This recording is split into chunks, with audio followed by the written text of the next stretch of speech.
Hi, good people, and welcome back to my YouTube channel. You're watching Lily's Rounds. Our cases have been researched using open source and archive materials. It deals with true crimes and real people. Each episode is produced with the utmost respect to the victims, their families, and loved ones. Julie Ann Ward was born on the 20th of April to her parents, John and Jan Ward. She was the eldest and had two brothers, Tim and Bob. Julie's father owned a chain of hotels and the family lived comfortably in Suffolk, England. Julie loved animals. Her brother Bob recalled how she always had to fend off the boys because she was beautiful, intelligent, and sweet. After high school, Julie worked as a publishing assistant at Roland Phototype Setting Limited for many years. At the age of 28, she decided to take a gap year, a time out, to reassess her priorities and dreams in life. She hoped to pour out all her energy into her passion, which was wildlife photography. This brought about the adventure of a lifetime, an 8-month overland journey from the United Kingdom to Kenya. Julie Ward joined a group of 26 adventurous souls who left England in February 1988. They made their way through Spain, crossed the Mediterranean to Morocco, from where they headed out across the African continent. The tour took Julie and her tour group to countries like Algeria, Mali, Ghana, the Ivory Coast, and Burkina Faso. The last stop was Nairobi, Kenya. Most of the tour group returned to England from Nairobi, but Julie wanted to stay behind. Thanks to her tour leader who made the introduction. She met Paul and Natasha Weld Dixon, who owned a large property. The elderly couple welcomed tourists to camp on their land and soon became good friends with Julie Ward. She decided to stay until September so she could experience the wildebeest migration because she was staying a while. Julie rented a cottage from Paul and Natasha's neighbor and purchased a car. She was based in Nairobi but took short trips to the surrounding national parks where she took thousands of photos. The annual wildebeest migration is one of the most spectacular events on our planet's natural calendar. Wildebeests, zebras, elands, and gazelles migrate across the Serengeti in search of food and water. More than 1 million animals hoof it through the savannah, moving from one pasture to the next. Julie met an Australian biologist, Dr. Glenn Barnes, through mutual friends in Nairobi. He was keen to see the migration too, so they planned to go back together. Julie had booked her flight back to England already, but was eager to take the 5-hour journey west to the Masai Mara Reserve before she left. Julie and Glenn drove all the way with her Suzuki Jimny off-road mini SUV and arrived on Friday, the 2nd on September. They set up a camp at the Sand River Campground, the perfect base to explore the 580 square mile reserve. The next day, they went for a game drive, looking for animals to photograph. Once they were a fair distance from the campsite, Julie's car broke down.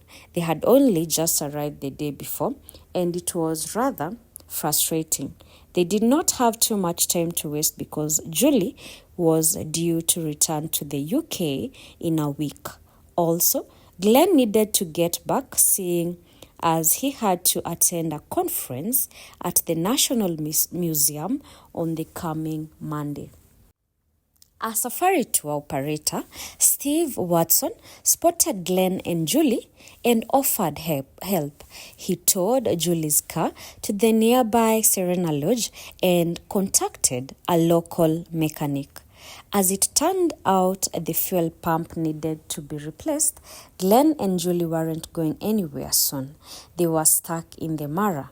Steve lent the friends a spare tent, and they spent the night at Serena Lodge next to a campfire with their new friend, Steve, and plotted their next move.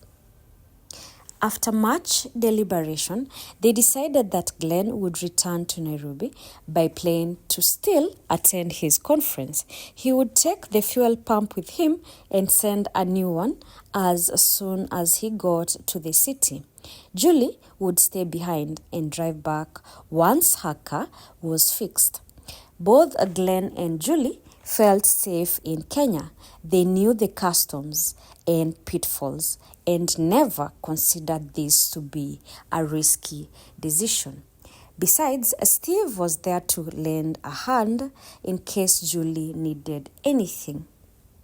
Now, Glenn flew back to Nairobi on Sunday, September 4th, and with the help of Paul Weld Dixon, managed to have the new fuel pump delivered to Serena Lodge the next day. This was no small feat. Glenn clearly did his part, figuring out logistics and acting quickly in a place where African time can cause a logistical hurdle. Things happen a bit slower here, but Glenn and Paul did well, and Julie was able to have her car repaired well. However, she would have to wait till Tuesday for a mechanic to come out to the Mara. Not that Julie complained, she enjoyed spending time with Steve Watson. In fact, the two were quite taken with each other. They spent one last night together at Serena Mara Lodge before Julie's vehicle was good to go. Julie and Steve said their goodbyes and took a tour group around the reserve. She headed back to Nairobi. Before she left, Julie stopped off at Sand River campsite where she had stayed with Glenn on the first night. She packed away both their tents and paid for 3 additional nights. From this point on, no one could say for sure what Julie's movements were. A clerk at the Sand River gates showed that Julie signed out at 2:30 p.m. and he saw her drive off in the direction of Kikorok Lodge. The police constable on duty in the Mara confirmed this sighting and also stated that Julie was alone. However, a witness later said Julie left with an armed man in military fatigues. What really happened to Julie after parting from Steve Watson remains a mystery. Back in Nairobi, Paul and Natasha were anxiously expecting Julie Ward. They had planned a dinner for her. It was her last night in Kenya. On the 9th of September, the next day, they would drive her to the airport because Paul helped Glenn with the fuel pump. They knew Julie had a malfunction and assumed she was delayed, waiting for a mechanic in the Mara. But when there was still no sign of Julie on the 10th, the day she was supposed to fly home, it raised an alarm. At his home in England, Julie's father, John Ward, had an ominous feeling about his daughter who was in danger. When Paul and Natasha informed the Ward family about Julie's disappearance, John immediately made his way to Kenya to find her. He arrived on the 12th of September. Julie had been missing for 6 days. They had no time to waste. John Ward, fortunately a person of means, spent a tremendous amount of his personal money to fund a search effort, and he contracted 5 aircrafts to scour the entire Masai Mara Reserve and look for any sign of Julie or her car. They knew Julie wouldn't go off the beaten track and looked for any signs of her at all the designated camping areas. The next morning, a search pilot spotted Julie's Suzuki Jimny in a gully by a river. The car had been abandoned and there was no sign of Julie. By this time, Julie had been missing for a week. Police were called to the scene and examined the car.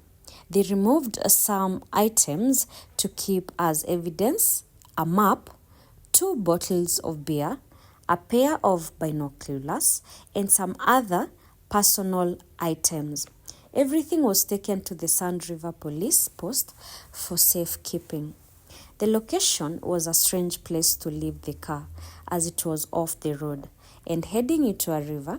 The riverbanks are steep and dangerous, and John struggled to believe that Julie would have purposefully driven there, because the letters SOS were written in the dust on the roof of the vehicle.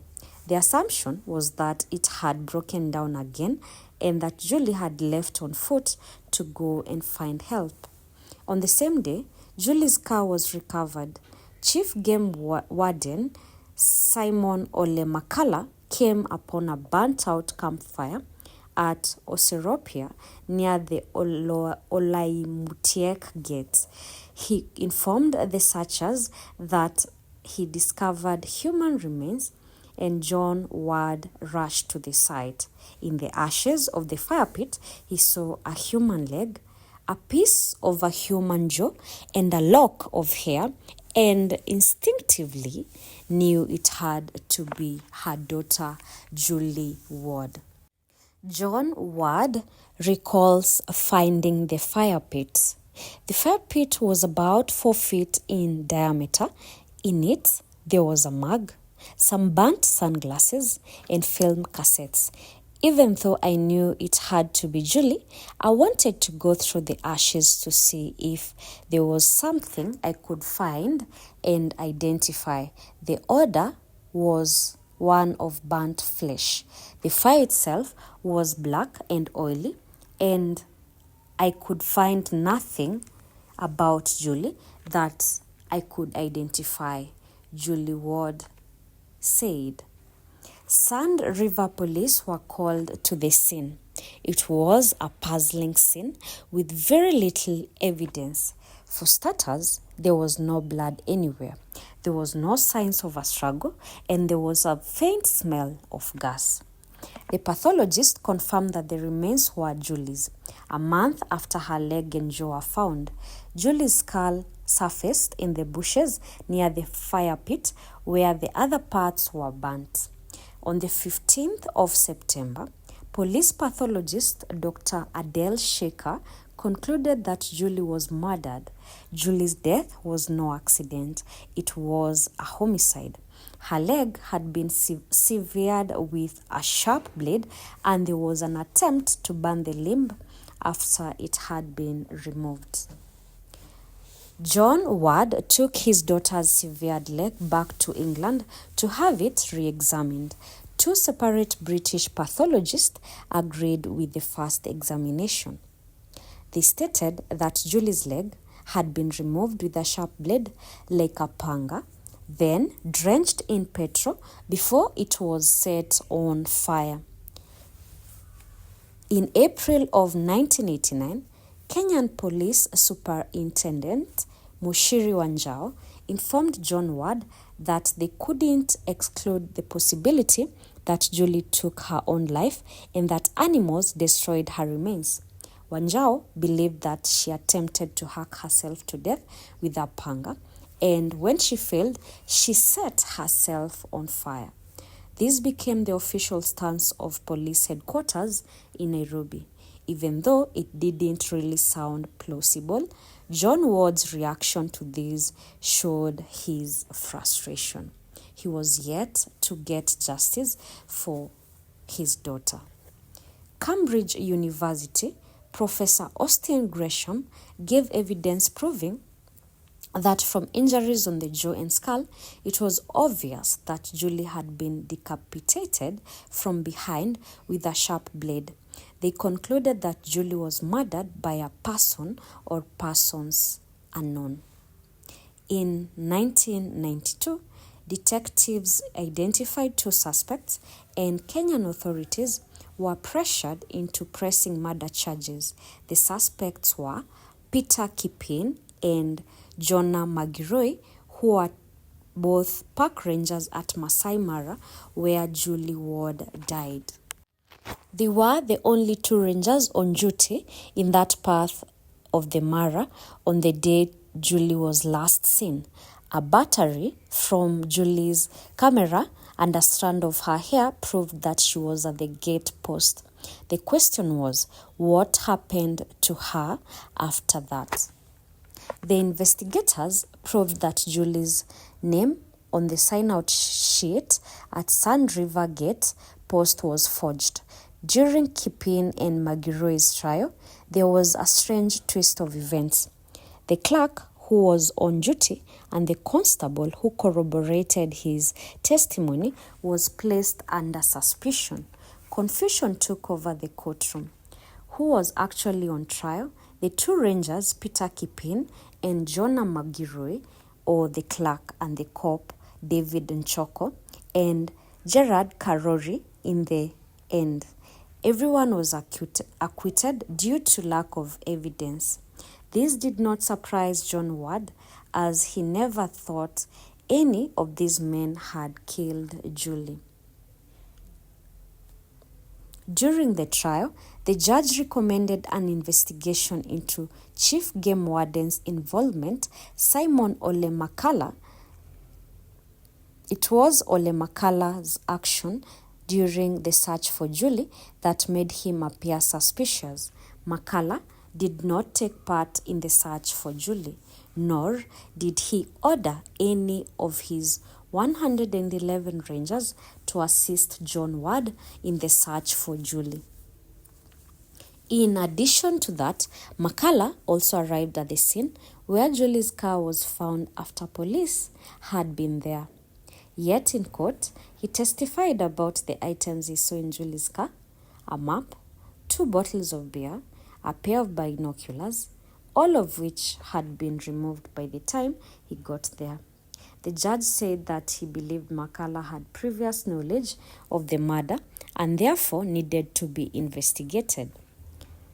A witness recalled that Makala was summoned by President Daniel Arap Moi shortly after Julie's remains were found. In fact, in a matter of days, Makala was no longer on duty at the Mara. He never returned to Masai Mara as chief warden again. There is this theory that Julie was working for British intelligence and that she took photos of militia camps in the Mara.